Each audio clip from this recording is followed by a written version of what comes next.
इस परमात्मा का लाख लाख शुक्र कि उसने हमें ये मानव तन दिया।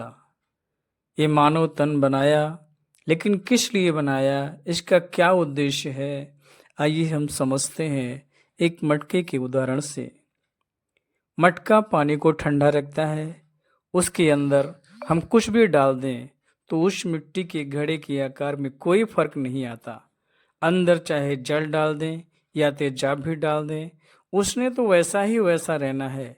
जब घड़े को पता है कि मैं तो मिट्टी का बना हूँ, मेरी जो उत्पत्ति हुई है वो भी मिट्टी से ही हुई है, और जब किसी वजह से मैं टूट जाऊंगा या किसी कारण से मैं बिखर जाऊंगा तो मैं मिट्टी में ही मिल जाऊंगा।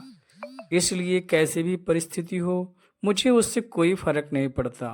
उसका अपना तो एक स्वभाव है, उसे वैसा ही रहना है।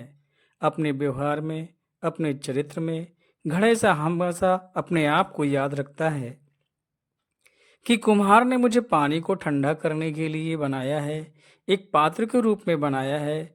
बनाने को तो वो उस कुम्हार कुछ भी और भी बना सकता था, जिससे मैं संसार में तकलीफ का कारण बनता।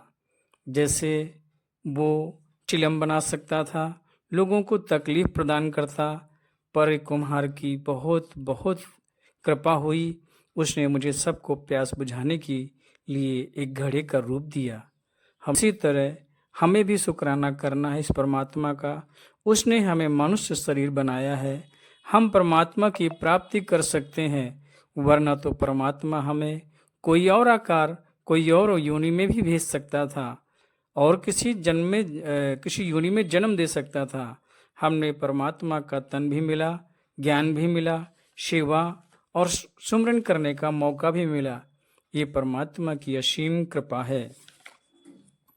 एक इंसान होने का प्रमाण भी हमें देना है। साक्षात चलते फिरते महापुरुष हैं। दुनिया के लिए, समाज के लिए परोपकार ही करते जाना है।